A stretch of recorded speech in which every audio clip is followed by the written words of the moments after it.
Have you ever wondered how Shanks keeps his hair so wonderfully lush and vibrant? Well, it's because he infuses it with the essence of the subscribe button for the Grand Line Review, which not only gives his hair regular One Piece content uploaded straight into his hair, but it also keeps it looking vigorous and energetic. Subscribe today, and your hair can be the same. Hello and welcome to the Grand Line Review, your source for everything One Piece, and today we are here to discuss an event that could have reshaped the entire world as we know it, being the potentially grand conflict between Shanks and Kaido, which of course we have never seen with our own eyes and have not spoken about since, but this is undoubtedly one of the most pivotal moments that we have experienced in the series, or more accurately, not experienced. And if you're one of those people who hears that and goes, wait, what, when did this happen? I get ya, because it certainly wasn't presented to us in a particularly memorable way, despite the monumental importance that such an event would have held. And that importance was definitely not lost on the very few characters who we did see discussing it. However, I think that over time this event has been lost in the annals of history. And some of that does make sense because it did take place directly before Marineford, so the whole Whitebeard business kind of overshadowed all of that. But basically, the first we heard of this occurred 29 hours before the scheduled execution of Port Castiace. And story-wise, we were currently in the Impel Down arc. So there was this brief scene outside of the prison featuring one of my favorite vice admirals, being Momonga, waiting to escort Boa Hancock, and one of his officers made a rather urgent report which went a little something like this. Vice Admiral Momonga, Redhead Shanks has been involved in some minor clashes in the New World. To which Momonga says, Shanks, are you sure? Why now? Against who? Kaido, one of the 4 emperors. Which, just let's pause for a second right there, because I do love the idea that this random marine has to go to the trouble of telling Momonga that Kaido is one of the 4 emperors. As if this vice admiral wasn't aware of that fact. It's one of those things where it's clearly intended to inform the audience, because Kaido wasn't a hugely known name to us back then. Like, we'd heard it here and there, and we'd seen a terrible silhouette of him, but weekly readers or new readers would have needed that reminder.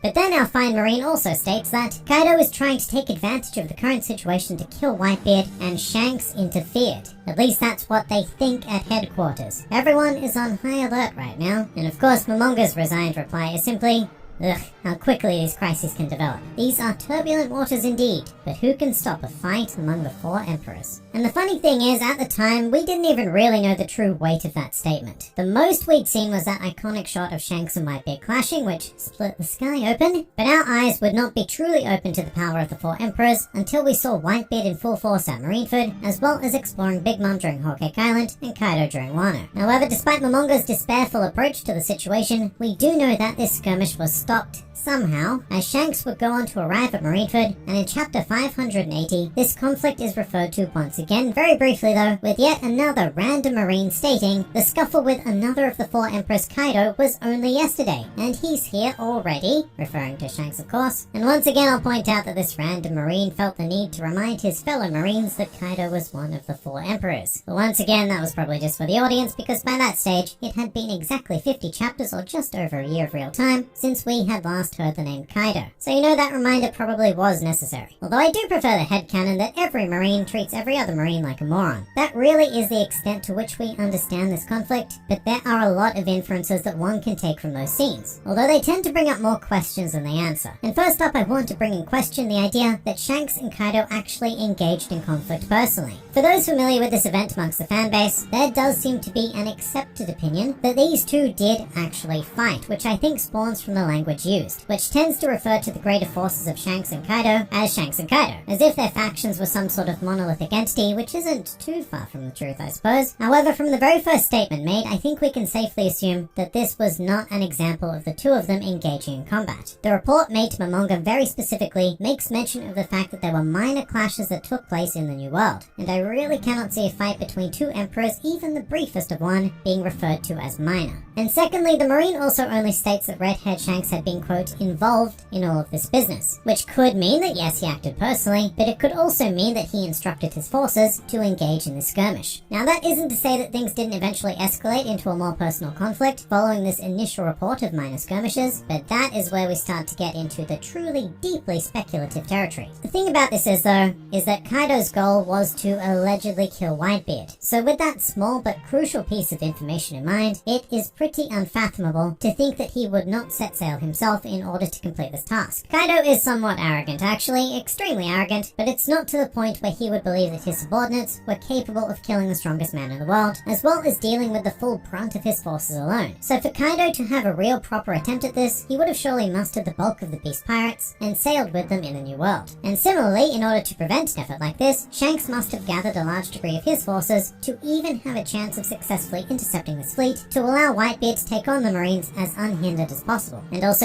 prevent an all-out war between two of the four emperors, because that is most likely what would have happened had Shanks not acted. Kaido would have reached the Whitebeard pirates before their arrival at Marineford, and an entirely different paramount war would have taken place, very potentially still resulting in the death of Whitebeard, with the strongest man in the world taking on the strongest creature in the world. Which would have been pretty cool to see, but alas, no, it was not meant to be. But knowing that Shanks intercepted Kaido and prevented this brings up another question, which is, how did he prevent the situation from erupting into another world-reshaping war, given that it was still a conflict between two of the four emperors, just not Whitebeard? And it really is quite a puzzling thought, more so in retrospect than it was at the time, actually. Given that we did not know anything about Kaido during the Marineford arc, I think it was easy to believe that Shanks had simply convinced Kaido to retreat somehow, either by using logic or by the simple threat of all-out war with the Red Hair Pirates, which he eventually used to stop the Paramount War. But then you get to know Kaido over the years and you realize that that very much feels like what he would have wanted. Kaido is thrilled at the prospect of plunging the world into war, and he is not the type to be intimidated by anyone or anything. I mean, just the way that we've seen him casually disregard Big Mom and even confidently embark on his mission to kill Whitebeard shows us that Kaido essentially views himself as the very top of the food chain in the One Piece world. And it's actually honestly quite difficult to argue with that assertion when it comes to raw power anyway. So his reaction to Shanks appearing probably would have been similar to Whitebeard's reaction to Shanks when we saw them meet after the Enisobe arc, with Whitebeard holding this deeply rooted sense of superiority. And I guess what I'm trying to say is that I really don't see a case where Kaido was either convinced or intimidated by Shanks to the point where he would retreat and allow Shanks to sail onto Marineford. And you would think that would leave one simple option, which is to fight. Because with Kaido's personality in mind, seeing him transform into a dragon and just blatantly attack Shanks is in no way out of the question. But at the same time, that also doesn't make an awful lot of sense with the other puzzle pieces that we have in play. Quite specifically, the fact that Shanks did arrive at Marineford with, at the very least, his core crew of Red Hair Pirates, and all of them, including Shanks himself, looked entirely unharmed, fresh and ready for action. So not only are there no physical indications of a heated battle, but it also doesn't make a ton of sense thinking about the timeline. Because once again, the first reports of actions of the Red Hair Pirates occurred 29 hours before Ace was scheduled to be executed, at which point he was definitely located firmly in the New World, and the Paramount War itself began anywhere from 26 to 29 hours after that in real time. And it would have lasted a couple of hours at most, at which point Shanks arrived to put an end to it. So that really does not give the Red Hair Pirates an awful lot of time to both confront Kaido and then to arrive at Marineford, especially with what we know now about top figures in this world battling for days and days on end. So with all of that in mind, I am forced to conclude that Shanks somehow managed to halt Kaido without excessive confrontation, and thus prevented a secondary Paramount War from ever beginning. And with that conclusion, we also come up with a series of potential scenarios under which this occurred, some of which are more plausible than others. Now the first of which I'd like to examine is simply fate. Now this might initially sound like a cop-out, but that's just One Piece sometimes, because this series is heavily subject to fate, especially surrounding major figures like this. And an example of fate in action would be, say, Shanks intercepting Kaido's fleet, and then all of a sudden the weather shifts and a deadly storm occurs, because remember, we are also in the New World, and it is prone to that sort of tomfoolery. And there is precedent for Oda doing that sort of thing, which happened in Chapter 0, where Roger confronted Golden Lion Shiki and his massive fleet, only to be saved by the hand of fate